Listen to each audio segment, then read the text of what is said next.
प्रदेश के जलशक्ति मंत्री स्वतंत्र देव सिंह ने रविवार को नगर के सीवेज ट्रीटमेंट प्लांट का औचक निरीक्षण कर अधिकारियों को प्लांट संचालन में कोताही न बरतने को ताकीद किया। इस मौके पर श्री सिंह ने भरोसा दिलाया कि यमुना प्रदूषण मुक्त के लिए सरकार हर संभव कोशिश कर रही है। शनिवार की देर शाम जनपद दौरे पर पहुंचे जलशक्ति मंत्री स्वतंत्र देव सिंह ने ठाकुर श्री बांके बिहारी मंदिर में दर्शनों के बाद पागल बाबा के समीप स्थित सीवेज ट्रीटमेंट प्लांट का औचक निरीक्षण किया। श्री सिंह ने विभागीय अधिकारियों से एसटीपी की क्षमता और कार्यप्रणाली की आवश्यक जानकारी ली। उसके बाद प्लांट पर शोधित किए जा रहे प्रदूषित पानी की गुणवत्ता परखी। उन्होंने विभागीय अधिकारियों को हिदायत देते हुए कहा कि किसी भी हाल में एसटीपी संचालन में लापरवाही न बरती जाए। अगर कोई शिकायत सामने आई तो कार्यवाही निश्चित है। इस मौके पर पत्रकारों से बात करते हुए कहा कि भाजपा की डबल इंजन सरकार यमुना प्रदूषण मुक्ति के लिए कटिबद्ध है। काफ़ी हद तक यमुना में गिरने वाले नालों को बंद किया जा चुका है। कहीं कुछ कमियां रह गई है, वो भी जल्द दुरुस्त कर दी जाएंगी। उन्होंने बताया कि वृंदावन माइना पर अवैध कब्जे की शिकायत पर भी कार्यवाही की गई है और कुछ भूमि कब्जा मुक्त कराई गई है। जल्द ही माइना को कब्जा मुक्त कराया जाएगा। क्या जो सीवर का पानी होता है, कचड़े का पानी होता है, इस प्रकार के जो गंदे पानी होते हैं, उसका ट्रीटमेंट ठीक ढंग से होकर और उसको शुद्ध करके सिंचाई के लिए उपलब्धता हो जाए। बाकी शुद्ध पानी यमुना में या सिंचाई के लिए, उसी को मैं ये प्लांट देखने आया था। क्योंकि पानी जैसे यह है ना, बीओडी, सीओडी, टीएसएस, ये जितने हैं, इसके कारण आज अंतिम में मैं देखने गया तो स्वच्छ पानी था। धीरे धीरे क्रम वाइज जैसे पानी छनता जा रहा था और वह ट्रीटमेंट हो रहा था, लास्ट में पानी वह ठीक था।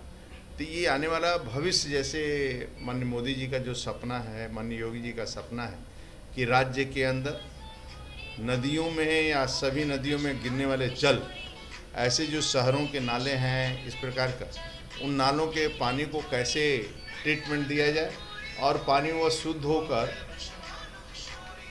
मतलब सिंचाई की उपलब्धता या पीने के लिए उपलब्धता, उसको कैसे हो सकता है, इसकी चिंता करनी चाहिए।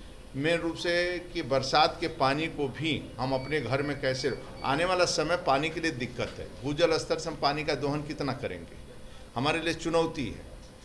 नहरों का जाल इतना होना चाहिए, नदियों में पानी का सिंचाई के लिए देना है, पीने के लिए देना है, फैक्ट्रियों के लिए भी पानी की आवश्यकता है, बहुत जगह पानी की आवश्यकता है। इसलिए हम लोगों को जल संचय के लिए बहुत ध्यान देना चाहिए और जल संचय के स्तर पर हम लोग भी चिंता करना चाहिए। घर का पानी घर में, खेत का पानी खेत में, और छोटे मोटे तालाब भी बनाकर इस पानी को कैसे रोक सकते हैं। यमुना बहुत माननीय मोदी जी के आने के बाद, राज्य के अंदर योगी जी के आने के बाद बहुत काम हुआ है और आमूलचूल परिवर्तन आप देख रहे हैं। एक मंत्री भी बिल्कुल नाले नाली पर घूम रहा है, इसीलिए घूम रहा है कि हमारे भविष्य को नुकसान न हो। आज सिंचाई के बारे में बोलते हैं तो मैं कह सकता हूँ, आप किसी नहर के किनारे चले जाइए, पहली बार जो हाथरस से लेकर यहाँ या अलीगढ़, इसमें एतमादपुर में, ऐसे बहुत स्थान थे जो 25-25 सालों से भी पानी टेल तक वहाँ नहीं पहुँचा, लेकिन इस बार टेल तक भी पानी पहुँचा।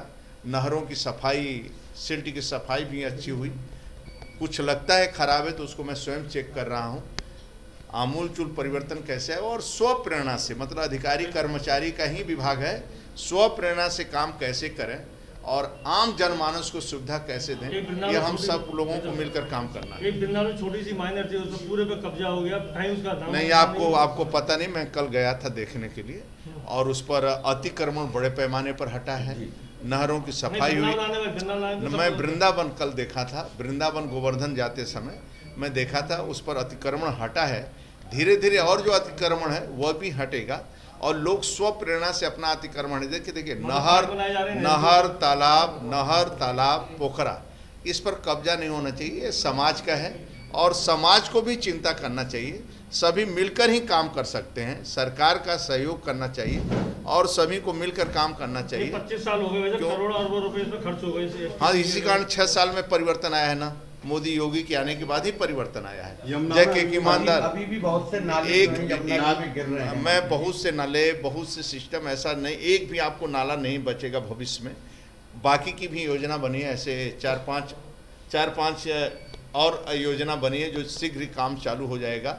धीरे धीरे हम लोग यमुना में या गंगा जी में, अन्य नदियों में, उत्तर प्रदेश और ये रहेगा इसकी स्वच्छता की चिंता की जाएगी। उत्तर प्रदेश सरकार कॉरिडोर के बारे में तो बहुत चिंतित है, लेकिन यमुना का शुद्धिकरण आज तक नहीं हो पाया, नहीं। देखिए क्या है, आप उसको गंभीरता पर विचार करिए कि दिल्ली का पूरा नाला, दिल्ली सरकार यानी दिल्ली का पूरा नाला यमुना में आता है, उसका ट्रीटमेंट ये करिए कि आने वाला समय में यमुना में पानी कैसे आएगा, उसकी भी हम लोगों को व्यवस्था करना चाहिए कि ये पानी अनवरत चलता रहे और शुद्ध पानी बना रहे।